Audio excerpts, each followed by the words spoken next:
जय श्री कृष्णा, राधे राधे। आप सभी भक्तों का आपके अपने YouTube चैनल श्री कृष्ण दीवानी में हार्दिक स्वागत है। आज आप सुन रहे हैं वैशाख महात्म्य के 7वें दिन की कथा। तो आइए सर्वप्रथम भगवान का स्मरण करते हुए आप सभी मेरे साथ बोलिए। शांताकारं भुजगशयनं पद्मनाभं सुरेशं विश्वधारं गगनसदृशं मेघवर्णं शुभांगं लक्ष्मीकान्तं कमलनयनं योगिभिर्दयानगमयं वन्दे विष्णुं भवभयहरं सर्वलोकैकनाथं। श्री लक्ष्मीनारायण भगवान की जय। श्री राधा कृष्णाभ्याम नमो नमः। श्रुतदेव जी राजा जनक से कहने लगे कि हे मिथिलापते, मेष राशि में सूर्य के स्थित रहने पर जो वैशाख मास में प्रातःकाल स्नान करता है और भगवान विष्णु की पूजा करके इस कथा को सुनता है, वह सभी पापों से मुक्त होकर भगवान विष्णु के परम धाम को प्राप्त होता है। इस विषय में एक प्राचीन इतिहास कहा जाता है जो कि सभी पापों का नाशक, पवित्र कारक, धर्म के अनुकूल, वंदनीय और पुरातन है। हे राजन, गोदावरी के तट पर शुभ ब्रह्मरेश्वर क्षेत्र में महर्षि दुर्वासा के 2 शिष्य रहा करते थे जो कि परमहंस, ब्रह्मनिष्ठ, उपनिषद विद्या में परिनिष्ठित और इच्छा से रहित थे। वे भिक्षा मात्र भोजन करते और पुण्यमय जीवन को बिताते हुए गुफा में निवास किया करते थे। उनमें से एक का नाम था सत्यनिष्ठ और दूसरे का नाम था तपोनिष्ठ। वे इन्हीं नामों से तीनों लोकों में विख्यात थे। सत्यनिष्ठ सदा ही भगवान विष्णु की कथा में तत्पर रहते थे। जब कोई श्रोता अथवा वक्ता न होता तब वे अपने नित्य कर्म को किया करते थे।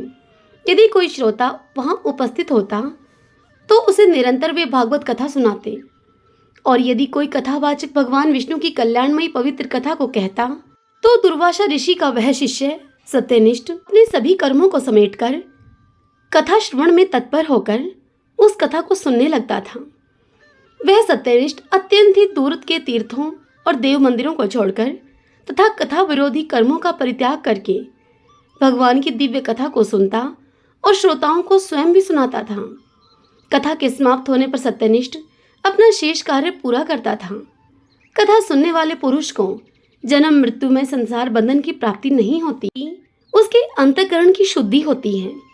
भगवान विष्णु में जो अनुराग की कमी है वह दूर हो जाती है उसकी, और उनके प्रति गाढ़ अनुराग उत्पन्न होता है। साथ ही साधु पुरुषों के प्रति सौहार्द बढ़ता है। रजोगुण रहित गुणातीत परमात्मा शीघ्र ही हृदय में स्थित हो जाते हैं। श्रवण से ज्ञान पाकर मनुष्य भगवत चिंतन में समर्थ होता है।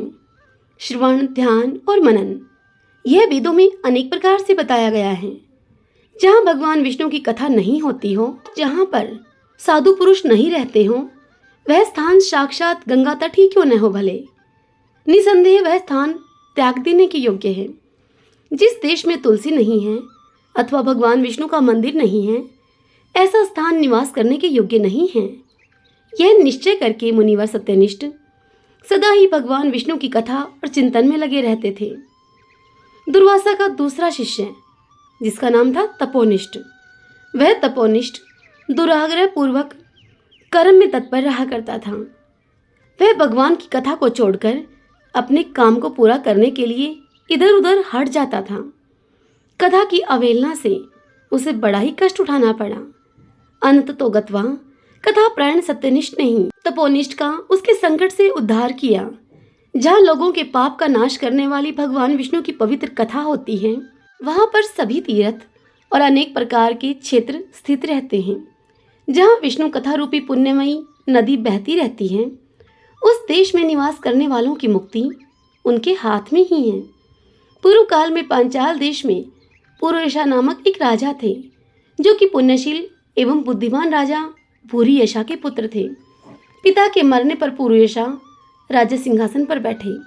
वे धर्म की अभिलाषा रखने वाले, शूरता, उदारता आदि गुणों से संपन्न और धनुर्वेद में प्रवीण थे। उन महामती नरेश ने अपने धर्म के अनुसार पृथ्वी का पालन किया। कुछ काल के बाद राजा का धन नष्ट हो गया। हाथी और घोड़े बड़े बड़े रोगों से पीड़ित होकर मर गए। उसके राज्य में ऐसा भारी अकाल पड़ा जो मनुष्यों का अत्यंत ही विनाश करने वाला था। पांचाल नरेश राजा पुरुयशा को निर्बल जानकर उनके शत्रुओं ने उन पर आक्रमण कर दिया और युद्ध में उस राजा को जीत लिया। तदंतर पराजित हुए राजा ने अपनी पत्नी शिखनी के साथ पर्वत की कंदरा में प्रवेश किया। साथ में दासी आदि सेवकगण भी थे। इस प्रकार छिपे रहकर राजा पूर्वेशा ने मन ही मन विचार किया कि मेरी यह क्या अवस्था हो गई है। मैं जन्म और कर्म से शुद्ध हूँ, माता और पिता के हित में तत्पर रहा हूँ, गुरु भगत, उद्दार, ब्राह्मणों का सेवक, धर्मपरायण, सब प्राणियों के प्रति दयालु, देव पूजक और जितेंद्रिय भी हूँ। फिर किस कर्म से मुझे यह विशेष दुख देने वाली दरिद्रता प्राप्त हुई है? किस कर्म से मेरी पराजय हुई और किस कर्म के फलस्वरूप मुझे यह वनवास मिला है? इस प्रकार चिंता से व्याकुल होकर राजा पूर्वेशा ने खिन्न चित्त से अपने सर्वज्ञ गुरु मुनिश्रेष्ठ याज और उपयाज का स्मरण किया। राजा के आह्वान करने पर दोनों बुद्धिमान मुनीश्वर वहां पर आ गए। उन मुनीश्वरों को वहां पर आया हुआ देखकर पांचाल प्रिय नरेश पूर्वेशा सहसा उठकर खड़े हो गए और बड़ी ही भक्ति के साथ अपने गुरु के चरणों में मस्तक को रखकर उनसे प्रणाम किया और फिर वन में पैदा होने वाली शुभ सामग्रियों के द्वारा उन्हें उन दोनों का पूजन किया और बड़े ही विनीत भाव से उनसे पूछा कि हे विप्रवरों, मैं गुरु चरणों में भक्ति रखने वाला हूँ। मुझे किस कार्य से यह दरिद्रता, कोष हानि और शत्रुओं से पराजय प्राप्त हुई है? किस कारण से मेरा वनवास हुआ है और मुझे अकेले रहना पड़ा? मेरे न कोई पुत्र है, न भाई है और न हितकारी मित्र ही है। मेरे द्वारा सुरक्षित राज्य में यह बड़ा भारी अकाल कैसे पड़ गया? ये सब बातें आप विस्तार पूर्वक मुझे बताइए। हरि ओम तत्सत। इससे आगे की कथा कल हम अगले अध्याय में सुनेंगे। श्री लक्ष्मी नारायण भगवान की जय। ओम नमो भगवते वासुदेवाय। आइए अब वैशाख स्नान की हम विशेष कहानी का श्रवण करते हैं। नर्मदा नदी के तट पर एक बहुत ही पुराना और छोटा सा गांव था। उस गांव में एक वृद्ध वैश्य रहा करता था। उस वैश्य के परिवार में उसकी पत्नी और उसके 2 बेटे और 2 बहुएं थीं। उस वृद्ध वैश्य का प्रतिदिन का एक नियम था। वह हर रोज नर्मदा नदी के घाट पर जाकर स्नान करता था। तत्पश्चात 1 लोटे जल से सूर्य नारायण को अर्घ देता और फिर बड़, पीपल और आकड़े के पेड़ को सींचता। एक समय की बात है, कुछ दिन के बाद वैशाख मास लगने वाला था। उस वैश्य की तबीयत पिछले कुछ दिनों से खराब चल रही थी, किंतु वह फिर भी जैसे तैसे अपना नियम पूरा ही कर रहा था। उस वैश्य के मन में विचार आया और वह अपनी पत्नी से कहने लगा कि भाग्यवान, वैशाख मास लगने वाला है और पिछले कुछ दिनों से मेरी तबीयत भी ठीक नहीं है। मुझे ऐसा लगता है कि इस बार मैं वैशाख का स्नान नहीं कर पाऊंगा। मेरा यह नियम छूट जाएगा। अब 1-2 दिन ही बचे हैं वैशाख मास लगने में। अपने पति की ऐसी बात को सुनकर वैश्य की पत्नी उससे कहने लगी, आप यह सोचकर इतना परेशान और इतना दुखी क्यों होते हैं? भगवान की दया से हमारे 2 बेटे हैं। आप उनमें से किसी को भी बोल देंगे तो वह आपको नर्मदा नदी के तट से पानी का एक घड़ा लाकर दे देंगे। यह सुनकर वैश्य कहने लगा कि भाग्यवान, इस बार मेरा ऐसा मन करता है कि हम दोनों जोड़े से वैशाख का स्नान करें। यह सुनकर वैश्य की पत्नी उसे बोली कि मैं भी इस बार यही सोच रही थी कि इस बार हम जोड़े से वैशाख स्नान करें। तत्पश्चात वैश्य पति पत्नी ने अपने 2 बेटों और बहुओं को आवाज लगाई, उन्हें अपने पास बुलाया। बेटे बहुओं के पास आने पर उन्होंने अपने मन की इच्छा उनको बताई। सारी बात को सुनकर साहूकार का बड़ा बेटा उनसे कहने लगा कि पिताजी, आप तो जानते हैं कि मैं दूसरे शहर में नौकरी करने के लिए जाता हूँ। हर रोज के आवागमन करने के लिए सुबह जल्दी निकलना पड़ता है। रोज सुबह 5 बजे घर से निकल जाता हूँ। इसलिए पिताजी, मैं आपका यह काम नहीं कर पाऊंगा। तत्पश्चात बड़ी बहू कहने लगी कि माताजी, ये सुबह काम पर जल्दी जाते हैं। मुझे इनके लिए सुबह जल्दी उठकर भोजन बनाना होता है। अगर 2-4 दिन की बात होती तो मैं यह निभा भी देती, लेकिन पूरे वैशाख मास मुझसे यह नहीं निभ सकेगा। मैं आपके संपूर्ण वैशाख मास नर्मदा नदी से पानी का घड़ा लाकर नहीं दे सकती हूँ। यह बात सुनकर अब दोनों वैश्य दंपति विचार मगन हो गए। तब उन्हें उनका छोटा बेटा और बहू कहने लगे कि माताजी, पिताजी, आप चिंता न कीजिए, हम दोनों आप दोनों के लिए नर्मदा नदी से पानी के 2 घड़े लाकर दे देंगे। आप दोनों अवश्य ही वैशाख स्नान कीजिए। ऐसा बोलकर वैश्य के दोनों बेटे और दोनों बहुएं अपने अपने कमरों में चले गए। तत्पश्चात वैश्य दंपति का छोटा बेटा अपनी पत्नी से जाकर कहने लगा कि सुशीला, मेरे मन में एक विचार आ रहा है। तब उसकी पत्नी बोली कि बताइए। तब वह अपनी पत्नी से बोला कि हम वैशाख मास में प्रतिदिन माँ और पिताजी के स्नान करने के लिए नर्मदा नदी से जल लेकर तो आएंगे ही, क्यों ना हम भी वैशाख का स्नान कर लें। तब उसकी पत्नी बोली कि यह बात आपने 16% सही बताई है, अब हम भी जोड़े से वैशाख का स्नान करेंगे। तब उन दोनों ने बाहर जाकर अपने माताजी और पिताजी से जाकर अपने मन की यह बात कही। वे बोले, माताजी, पिताजी, हम भी आपके साथ जोड़े से वैशाख का स्नान करेंगे। अब क्या था, वैश्य के बेटा और बहू सुबह 4 बजे उठकर नर्मदा के घाट पर पहुंच गए। वैश्य के बेटे ने मर्दाना घाट पर स्नान किया और बहू ने जनाना घाट पर स्नान किया। तत्पश्चात उन दोनों ने नर्मदा से पानी का एक एक घड़ा भरकर और घर लाकर अपने माताजी और पिताजी को दे दिया। फिर वैश्य दंपति ने उन घड़ों से 2-2 लोटे जल निकालकर रख लिया और शेष जल से उन्होंने स्नान कर लिया।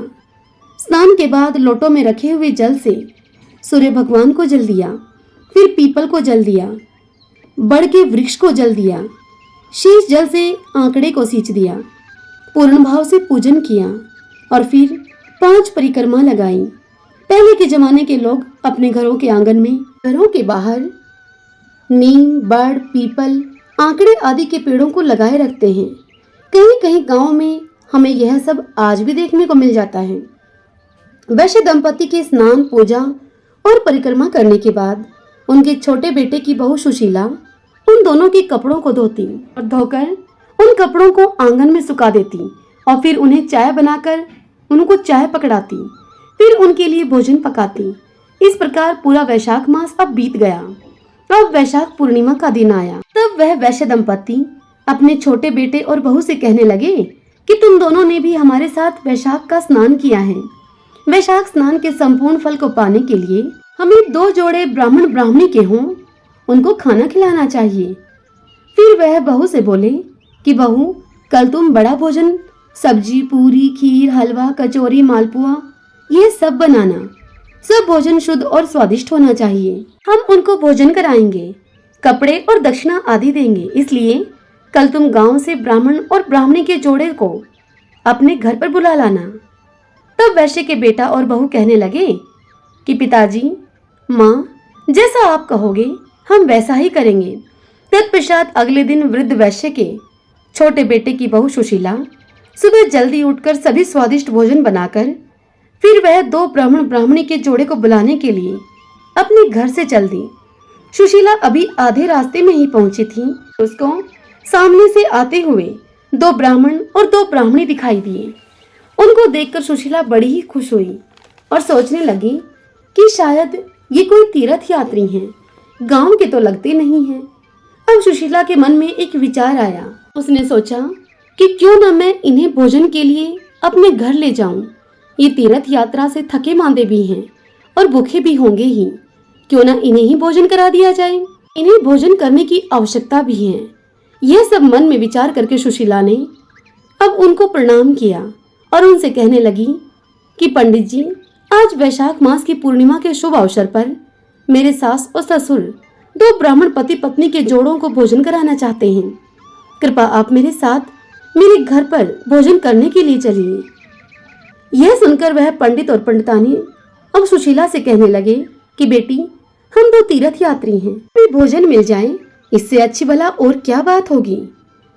तब वैश्य की छोटी बहू अब उनको अपने घर ले आई और उनके लिए आसन बिछाया, चौकी लगाकर उनके लिए भोजन का थाल परोसा, पानी का लोटा भरकर रखा। उन 4 तीर्थ यात्रियों ने पेट भरकर अब भोजन खाया। तत्पश्चात वृद्ध वैश्य दंपति ने उन्हें कपड़े और दक्षिणा दी। वैश्य परिवार की सेवा भाव से प्रसन्न होकर उन 4 तीर्थ यात्रियों ने उन सबको खूब आशीर्वाद दिए। तत्पश्चात वैश्य दंपति अपने बेटे व बहू से कहने लगे कि इनके चरण धोने के लिए जल लेकर आओ। माँ पिताजी की ऐसी बात को सुनकर वह बेटा बहू अब चरण धोने का जल लेने के लिए घर के भीतर कमरे में चले गए। उधर वैश्य दंपति चरण पहुंचने के लिए गमछा लाने के लिए अंदर चले गए। उनके पीछे से वह चारों तीर्थ यात्री जो कि भगवान राम, माता सीता, विष्णु जी और माता लक्ष्मी थे, वह ब्राह्मण ब्राह्मणी का वेश धारण करके वैश्य दंपति और उसके बेटा बहू को वैशाख स्नान और बड़ पीपल तथा आंकड़े को सींचने का पुण्य फल देने के लिए वहां आए थे। उनके सत की रक्षा करने के लिए आए थे। वे अब अंतर्ध्यान हो गए।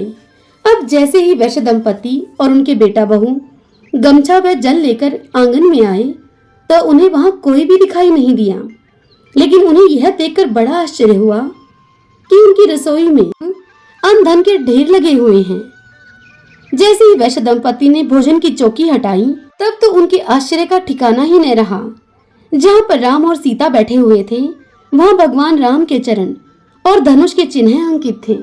जहाँ पर माता सीता बैठी थी वहाँ सोने के मोहरों की थैली पड़ी थी। जहाँ भगवान विष्णु बैठे थे वहाँ चक्र का चिन्ह अंकित था और जहाँ माता लक्ष्मी बैठी थी वहाँ हीरे, मोती, सोने चांदी के आभूषणों की ढेरी पड़ी थी। अब यह खबर पूरे गांव भर में आग की तरह फैल गई कि वैश्य दंपति के घर भगवान राम, माता सीता, भगवान विष्णु और माता लक्ष्मी प्रकट हुए हैं।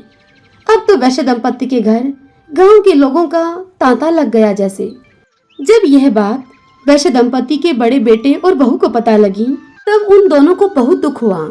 वह मन में विचार करने लगे कि यदि हम भी वैशाख का स्नान करते, माँ और पिताजी के लिए नर्मदा से उनको जल ला कर देते तो आज हमें भी भगवान के दर्शन मिलते। उस दिन उस वैश्य दंपति ने पूरे गांव में यह ढिंडोरा पिटवा दिया कि वैशाख में स्नान करके बड़ पीपल और आंकड़े को सींचने और पूजन करने से घर से गरीबी दूर चली जाती है, घर में अन्न धन और सुख समृद्धि बढ़ती है।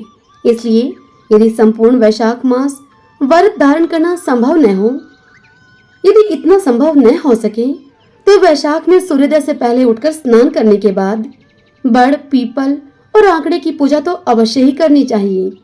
उन्हें जल से सींचे, ऐसा करने से घर की दरिद्रता दूर होती है। हे मेरे बड़ पीपल और आंकड़े में वास करने वाले देवता, हे मेरे वैशाख देवता, जैसा सुख आपने उस वैश्य दंपति और उसके छोटे बेटा और बहू को दिया, वैसा ही सुख जो कोई भी आपका पूजन करे वैशाख मास में बड़ पीपल, तुलसी और आंकड़े को सींचे।